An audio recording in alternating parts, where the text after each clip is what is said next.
안녕하십니까. 이 투자 일지를 저는 가끔 올리려고 사실은 생각을 했는데요. 이게 하루하루가 특이하게 기록해야 될 일들이 계속 벌어지는 하루하루가 벌어지고 있네요.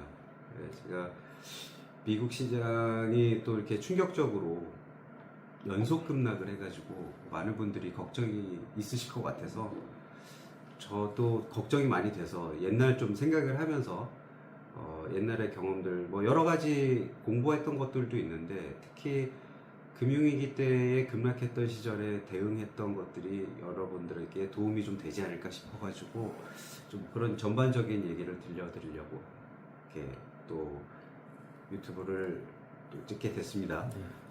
네, 정쌤님 지난 탄핵에 대한 어떤 영향과 네. 또 예상을 해주셨는데 또 다음날 바로 미국 시장이 정말 충격적인 급락을 했어요. 맞아요. 이거에 대해서 한번 좀 얘기를 좀 해주시죠. 그렇죠. 그때 제가 우리나라가 좀 이상하게 하락을 안 하고 있었다. 참 이상하다 해서 이제 제가 영상을 처음 찍었는데요. 근데 다음날 당연히 이제 결과는 누군가는 알고 있었던 것처럼 탄핵이 되셨죠. 그래서 사실 이게 주가가 그 순간에 이제 플러스도 잠깐 나긴 했는데 미국 시장이 전날 급락하고 당일날도 또 급락할 게 눈에 보이는 그런 상황에서 주가가 그렇게 반등을 했다는 건 사실 저는 약간 하락으로 끝나기는 했지만 금요일에 우리나라 증시는 상대적으로 한 5% 이상 오른 거나 상승한 거나 마찬가지다 이런 생각이 들더라고요. 굉장히 강해서 사실은 월요일이 이제 또 걱정이 많이 되는 그런 상황이 됐습니다. 추가로 급락을 했기 때문에 중국이 보복 관세를 하면서 이제 또 이런 상황이 벌어지게 됐죠. 유럽도 또 우리나라하고 성향이 유럽에서 우리나라하고 성향이 비슷하다고 할 수 있는 이태리가 또 뭐 거의 7% 가까이 하락하는 상황이 벌어졌으니까요.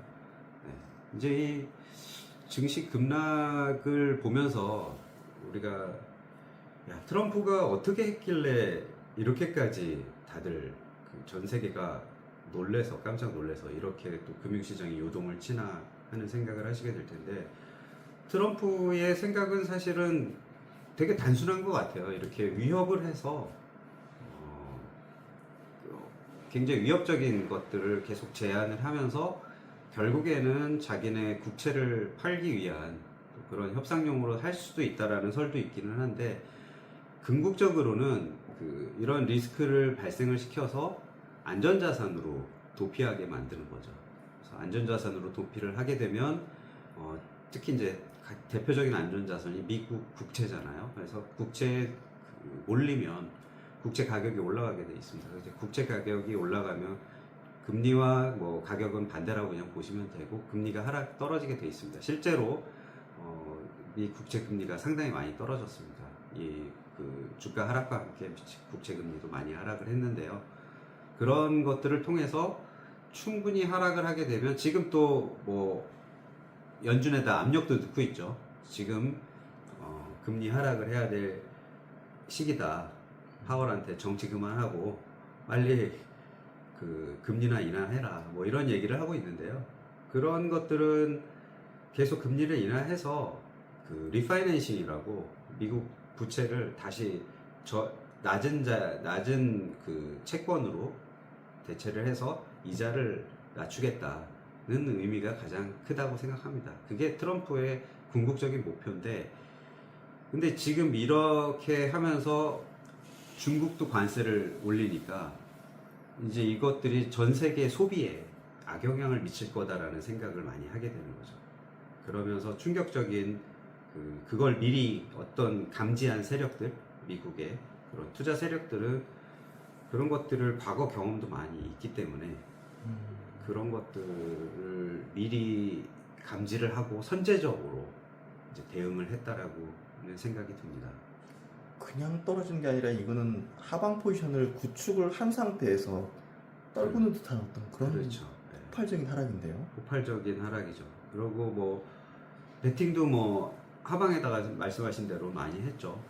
한국 시장 같은 경우도 선물 매도도 해놓고 또 풋옵션도 많이 사놓고 콜옵션 매도 해놓고 완벽하게 하방으로 바팅을 해놓고 처음에는 한국 시장이 뭐 또 버텨서 놀래기는 했겠지만 아마 이거 당연하다고 생각했을 것 같아요. 왜냐면 탄핵이 이루어졌기 때문에 이 정도로 강하게 버티는 거는 맞는 건데 이제 떨어질 게 뻔한데 여기서 또 강하게 그 하방으로 배팅을 한 거는 그들에게 있어서는 굉장히 또 기회였겠죠. 사실 그 나스닥이 단기적으로 지금 단기 고점 대비해서 한 27%가 빠졌거든요. 네. 근데 지금 시점에서도 뭔가 나아진다든지 여기서 바닥이라는 우리가 뭐 수급적인 여러 가지 포인트 나올 만한 어떤 내용이라든지 이런 게 좀 없는 상태잖아요. 그러면 더 빠질 수 있는 거 아닐까요? 그러니까요. 그게 사실 이제 이때까지의 그 하락, 그 주식시장이 안 좋았던 최근의 어떤 모습들 있지 않습니까? 또 한국은 좀 그래도 연초 이후에 좀 강한 모습을 보이긴 했는데 미국은 계속해서 흘러내렸단 말이에요. 근데 이런 모습들이 사실 굉장히 그 트럼프의 정책에 대한 두려움이 컸었기 때문에 저도 이 상황을 투자 심리로 된 거기 때문에 이게 실제로 관세가 발효가 되고 시행이 되면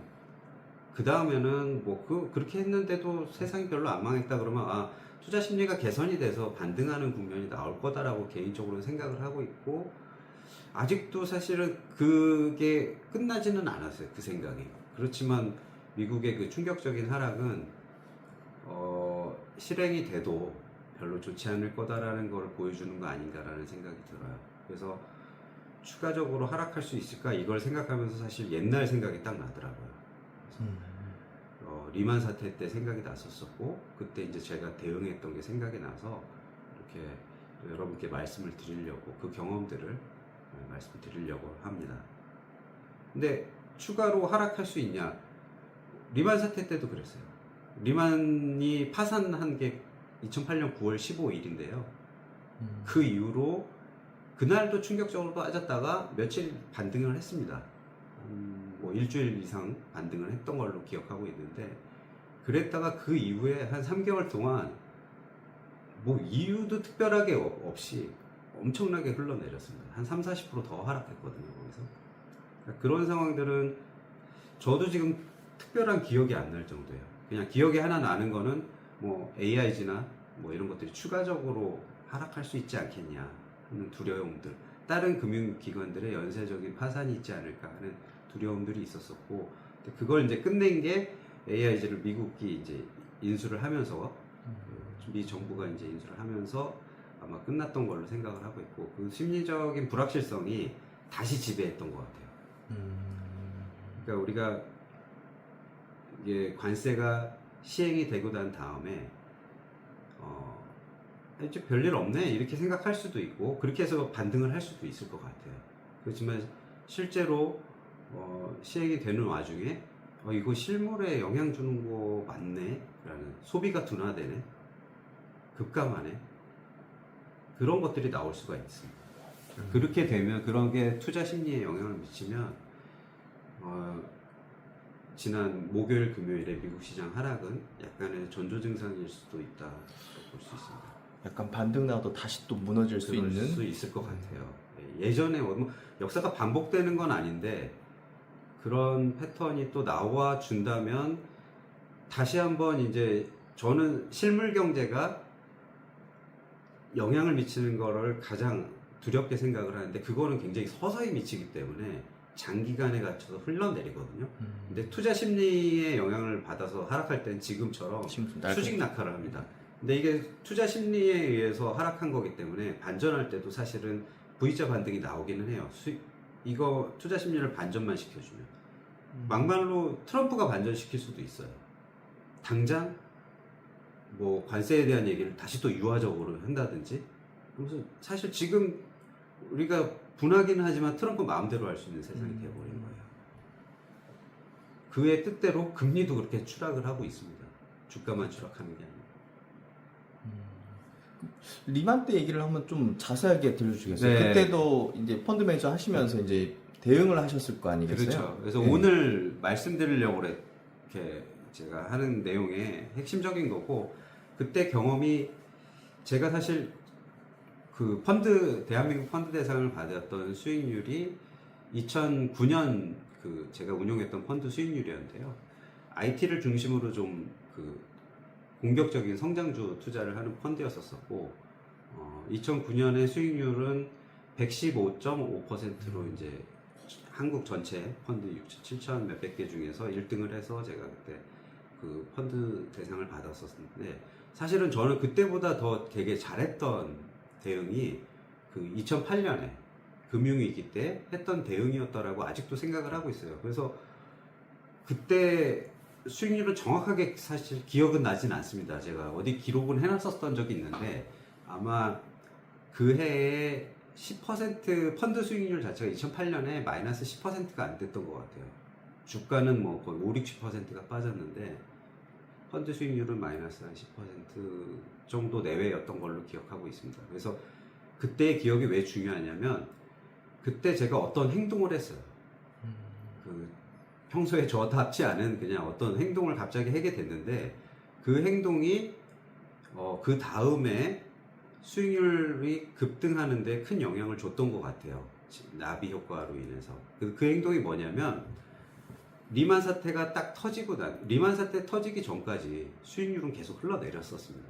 주가도 흘러내렸었고요. 이거 미국 주택시장 이상한데? 그러면서 저 모기지 위험하겠는데? 하는 얘기가 계속 흉흉하게 들리면서 연간 계속 흘러내렸습니다.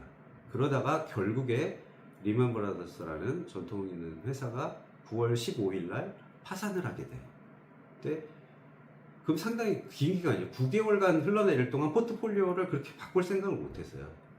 언젠간 반등하겠지 이 생각을 하면서 바꾸지를 못했는데, 9월 15일 날 폭락할 때는 좀 충격적이더라고요.